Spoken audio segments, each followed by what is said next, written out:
I'm Logan Crawford, and right now on GBN, we're uncovering the powerful story behind an amazing book.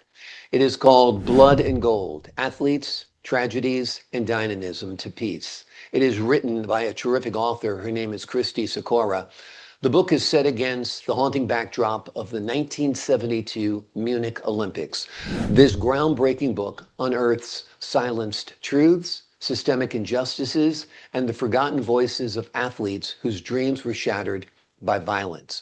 More than a historical reckoning, Blood and Gold is a spiritual call to unity, a daring invitation to rise above division and pursue lasting peace through compassion and truth. We're delighted to have this very talented author join us here today. We thank the team at Atticus Publishing for helping us put her on TV today. And we ask viewers like you to support authors like her by subscribing to our channel and by purchasing her amazing book. The links are below this interview. Christie, thank you so much for joining me here today. Thank you. It's my pleasure. It's a pleasure to have you on the show. This is such an outstanding book. What inspired you to write Blood and Gold? Well, I'm very familiar. Actually remember watching those Olympics. Mhm. I knew several of the Olympians that were there. So it was what happened to our American athletes at that Olympics. There was actually 22 members of our US team that experienced Nazism, racism, geopolitical, the Cold War, and just downright corruption. And their lives were changed forever. They experienced PTSD before it was even named, and it affected their lives. And all of them either were didn't get the opportunity to compete for the Olympic the gold medal, or like several of them, they actually won it.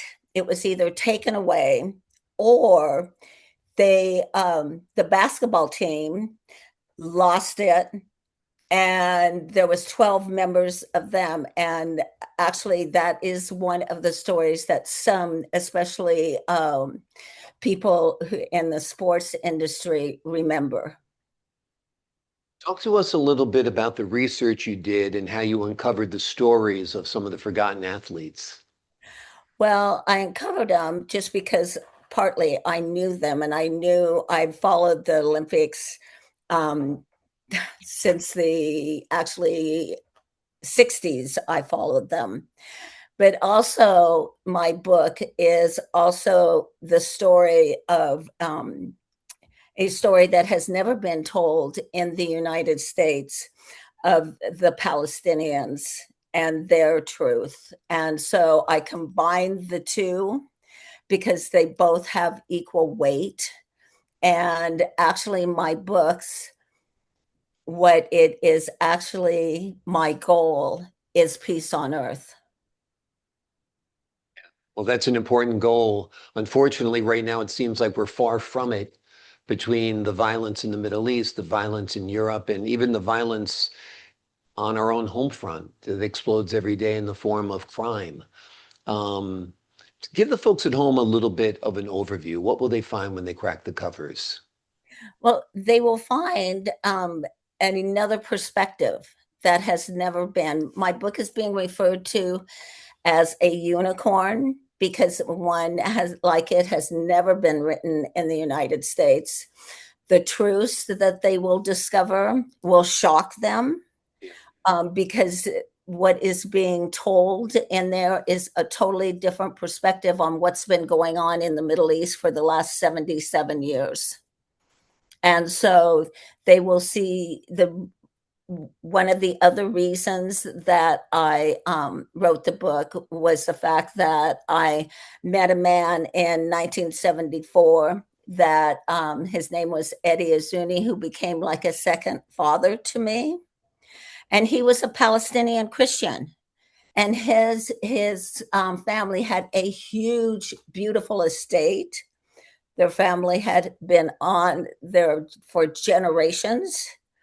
His father had become a multimillionaire selling sugar to the Allies during World War I and World War II. And in April of 1948, a month before Israel declared its independence, fortunately, his father took his 11-year-old sister to Jordan for the weekend.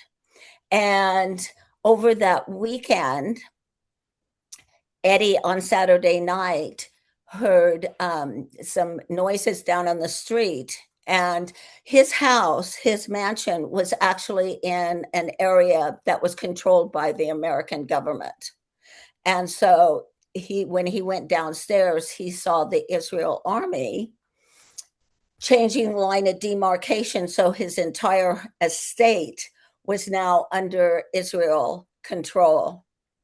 Him and his brother escaped that night with only what they could carry.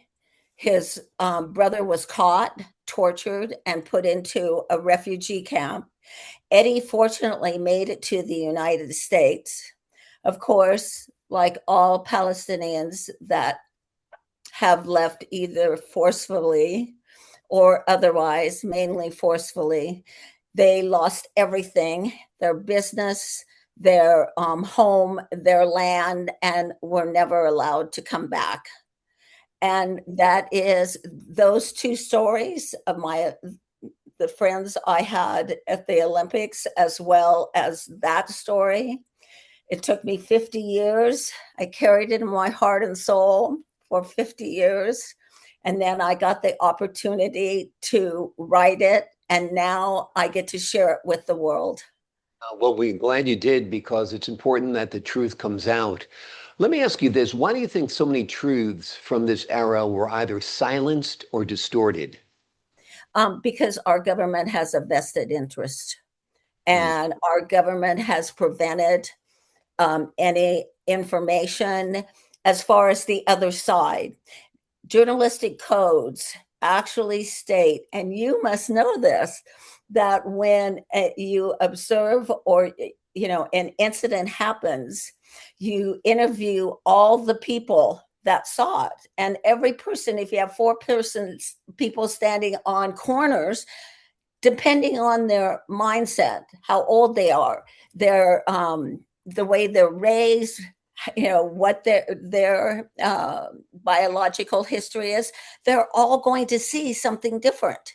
And you need to explain to people each one of these points of view so you can get down to what the truth is of what happened. And without that, without the different perspectives, all you have is one side. And that's all that our country, the people in this country have been given, is one side. And to come to a truth, you need to understand. And my book gives the people in this country and around the world the opportunity to understand and move forward. My book is being said to be the first step to world peace. I firmly believe it's in our control. I have I've created a foundation, Dynamism to Peace International Foundation. It's a nonprofit foundation. 25 cents of each one of my books will go to my foundation. Wonderful. And you're also supporting Doctors Without Borders, I understand, as well, right? Yes, I am, not as actively as I first thought. I Mhm. do personally, but right now, all my donations are going to be going to my nonprofit Wonderful, foundation. wonderful. Well, that way you can help control it, steer it to where it's needed, and make sure none of the money is wasted because there's so much overhead with nonprofits sometimes. So it's great that you're getting it out there directly to the people in need. Um, Talk to us a little bit about your goals for society, about a more just society, a more peaceful society. How do you think we get there? Are the tools unity and faith? Talk to us about your vision. Unity and faith, is it? Unfortunately, it's pretty much since the beginning of time, um, men in general, though, um, every man I talk to about this does not agree with this concept, but they think that killing people is the way to peace. And women, because they've been the victims, women and children are the victims of war. Okay. And dynamism to peace is a mindfulness, it's an energy.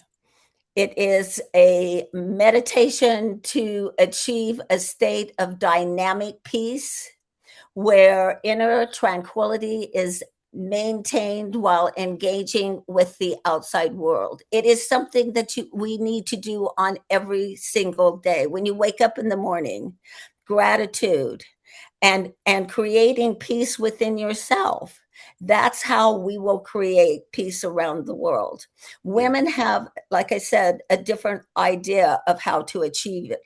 Education, communication, you know, being able to understand all cultures and to let go of fear. Fear and hate is what drives wars and governments. I've been blessed to travel the world.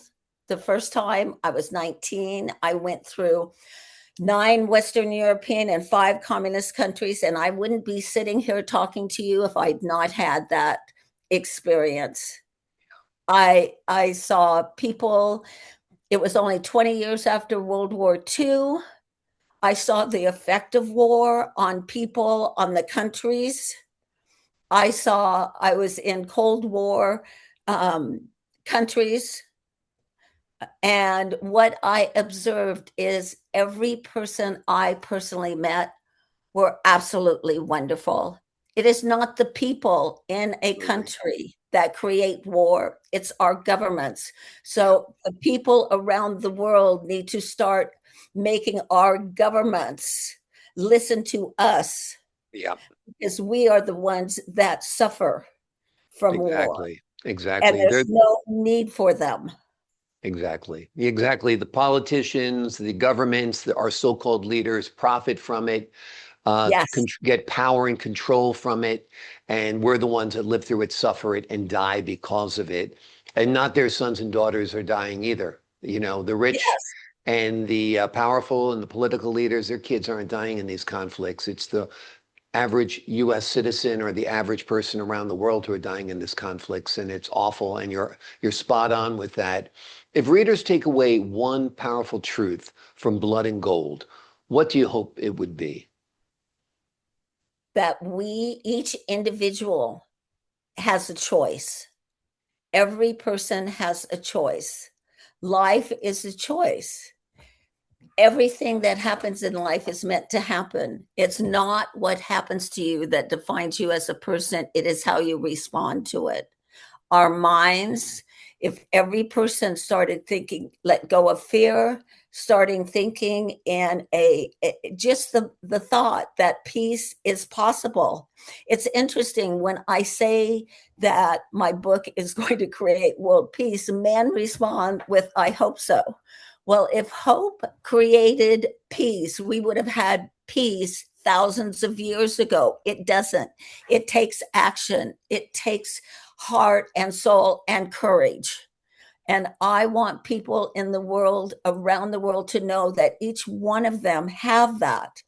They have the courage to change this, the courage to believe that we can. And I believe within the next 20 years, we will create peace. We have to, Yeah. because our military in the last 77 years, since 1947, we were blessed in this country with a happening that has exponentially exploded technology. And in the military, now we have reached a point where one atomic bomb, so many countries have them now, could create a domino effect, and we're not going to have a world to live in. Exactly. No, I People agree. people need to start thinking about that and realize that peace is the solution to us giving our children a life, a beautiful life, and every child around the world deserves it. Exactly. We've been given paradise. We shouldn't abandon it. We shouldn't destroy it. We shouldn't blow it up. And our tools of destroying this world, as you mentioned, are now inconceivable. I mean, aside from the atom bombs that we have and the nuclear weapons that we also have drones that kill with stunning accuracy. And soon it'll be robots coming around and killing us. I mean, so we're perfecting the perfect killing machines. It's got to stop. It's got to end. And it begins with each one of us. And I think that's the beautiful message of this book. The name of the book, folks, is Blood and Gold Athletes, Tragedies and Dynamism to Peace. It is a fearless exploration of truth, faith, and the power of love to heal even the deepest wounds of history and the wounds that are taking place right now. Thank you so much for joining us here today, Christie. Oh, thank you. This has been an absolute, you have made part of my dreams come true. This Wonderful. step is part of my mission, and I am so grateful. Well, thank you so much. I'm happy I could be part of your mission and part of your goal because it's a very worthwhile goal. So I wish you Godspeed with that. To the folks at home, I'm Logan Crawford for the Global Book Network. So long for now.